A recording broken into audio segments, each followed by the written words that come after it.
from our previous conversations, it seems like very, very specifically you are a fan and tracking Elliott wave, but also how that ties in with Fibonacci levels, which the Fibonacci thing is kind of striking me now. Once again, it seems like very related to the fact that you're tied to music, and there's certain, I guess, mathematical patterns that are available within life that obviously we see it in music. We're seeing those are Fibonacci numbers. So to me, that seems like a natural connection. And I guess also knowing what Elliott wave is a connection there. So for the audience who doesn't know, could you explain what Elliott wave and Fibonacci is? And then on top of that, how you use that in your day trading?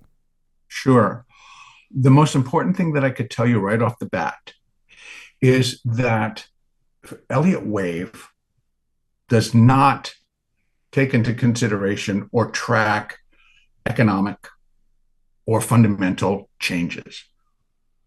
So I can't say it's like, well, I'm looking for a really large move up, and gee, that must be they're going to cut interest rates or anything like that. Couldn't begin to tell you. What Elliott wave does measure, and it is trackable and it is chartable, are human emotional responses to all of those things, right? To, everybody's going to get bullish. Why? Because, well, we're going to cut interest rates. Well, that might be the reason, but what's your emotional response? Excitement, push in, buy, right? Gotcha. But when fear takes over, what's the response? Sell. And that's measurable. That's measurable. And so, but also when you're adding Fibonacci, there's the Fibonacci number sequence. And that was actually Leonardo da Fibonacci, right?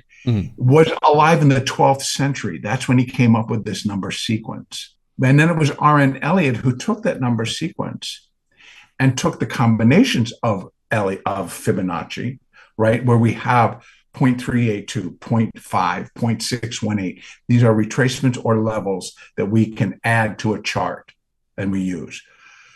But that's just combining Fibonacci numbers. But those relationships are found in nature. So Elliott then designed and came up with, it's like, well, there's the law of nature. Just because it is, this is the way it is. And our bodies are constructed by that law. We have 5 fingers. What do we have in each finger? 3 joints. So Fibonacci numbers, 3 and 5. It's the extensions of our body. The space between our nose and where our eyes are. They're normally 0.382 from your face and how your face is constructed. We're a Fibonacci number. We have 5 senses. Gotcha. So you're going to find it again and again and again, and the pattern repeats again and again and again. That's the other thing to remember. The pattern repeats. Look at a snowflake. It repeats. A piece of broccoli. It repeats. That flower is nothing more than a series of 5s and 3s. But that's how you can break it down. Now, we all, whether we want to admit it or not, have to follow the law of nature. And the law of nature dictates a lot of things that people say, not going to happen. It's like, yeah, it will. It just is going to happen. Now, how I got into doing that is because I was fascinated by, there was a system called the Elliott wave principle that you actually could track a move day to day. And then, of course, because we can break it down, I can do it minute by minute. And they're just a series of building blocks. They're repetitive. So once you can understand that a complete move is an impulse, which is going to be 5 waves, labeled 1, 2, 3, 4, 5, followed by a corrective move, which is going to be 3. Whether that's up or down, it depends on the trend. But that's the pattern. And it repeats and it repeats and it builds. So you can start with your biggest picture, a multi maximum monthly. Like I have one in the Dow that I have data back to 1903, I believe it is. Gotcha. So a lot of data. It's the same pattern. So as I'm doing my Elliott work and I'm saying, well, this is what we just completed. For example, in January of 2022, the markets basically completed a supercycle wave three. That supercycle wave three took 90 years to unfold. That's how big it is. Now I got to condense all that and bring it all the way back down. It's like, well, what's that going to tell me about today? Mm-hmm. Possible to do simply because the patterns repeat. If we're in a correction, the same patterns that the bigger number is going to do, you're going to see it in all of them, all the way down to the smallest day, intraday. The same patterns repeat. You recognize those patterns, you're going to get a pretty steady idea of what comes next. Interesting. So you're basically looking at the 5-3-5 generic setup, but on the largest time frames all the way down to, it sounds like, even the 1 minute. And you're more so of like, it sounds like, and please correct me if I'm wrong, you like to know where we are in the general picture, but as a day trader, I'm assuming your active trades are based a little bit more on like that smaller time frame setup. The smaller time frame, and actually the larger Elliott, I'll do it later. Okay. Focus is I do price action, but the actual formations continue to happen over and over and over again. Mm. So yes. Now, having said that, there's one basic, we either are in an impulsive move or a corrective move. There's one impulse structure. It's 5 waves, labeled 1, 2, 3, 4, 5. That's it. Corrections, this is the bane of my existence. There are 13 different possibilities that a market can do, and a combination thereof within those when putting in a correction. We have been in a B-wave corrective counter trend rally since October of 2022. Okay. So we're working on 9 months, going on a year that we will have been in this corrective rally, counter trend rally. And it has thrown every single curveball you could think of. Mm. Oh, are we done? Nope, we're extending. Oh, is that done? Nope, it's moving into a different triangle. It's into this or that pattern. So it tends to kind of create a situation where people who don't understand Elliott think it's bogus. But it actually is one of the most useful tools that we can get. Once you understand, it's like, well, there are 13 different possibilities.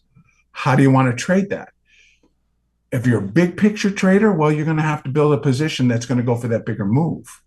That's fascinating to think that almost a year, 9 months. So if we extrapolate far enough out in time, you think this corrective wave to the upside will actually be coming to a conclusion and then we revert back downward? Because the move from October until the point that we're filming this in the midsummer of 23 is obviously, it's been pretty bullish. Like, I mean, some of those magnificent 7 stocks that you're referring to have been absolutely ripping to the high heaven. So if this is a corrective wave in Elliott wave theory, you're thinking that, like, it's kind of hard to call the exact time, but you think the correction ends and we actually keep coming back down? Yes, that would be a good statement. Now, I'll even narrow that down a little bit more for you. I think we're very, very close to the turn. Interesting. But that's not. But I don't want people to get the wrong idea. Mm-hmm. If you got to get my big picture is, it's like, yes, we're in a longer term corrective phase, but nothing goes straight down or straight up. Exactly. So when we're doing degrees, what we're going to do, we're coming down in likely a primary C wave. That primary C wave, when it hits its low, which in the S&P might be around 3,000, which is not the end of the world. Mm-hmm. We were there several times. We've been in the 3,000s several times, even within this counter trend rally. Yeah. So it's like people they can't think, oh, that can't happen. It's like, yeah, it can, and it likely will happen. I'm not going to tell you how, but I can give you a lot of examples. But basically, we come down, we're finishing a cycle degree A wave. What comes next? Another counter trend rally, but on a bigger degree. So it's going to be bigger. So when I'm saying that, yes, we're going to decline, but when we're done, we're going to rally like there's no tomorrow. Now, with Elliott wave, is it more accurate to say, does it ever measure the timing or the magnitude, or is it more so of just saying, like, we don't know the time, we don't know the magnitude, but you're looking for these particular peaks and valleys? The magnitude you definitely can be if you have an understanding of the degrees Okay. that are in operation, then you can get your magnitude. Adding Fibonacci to all of that gives you depth or height. Gotcha. Because Okay. there are specific Fibonacci relationships that go along with each particular section that you may be in. And those have been developed over the years as well. So yeah, you can put some solid ground. What seems to be a problem is getting people to understand it's like you can't pin the market to anything. The market will do what the market is going to do.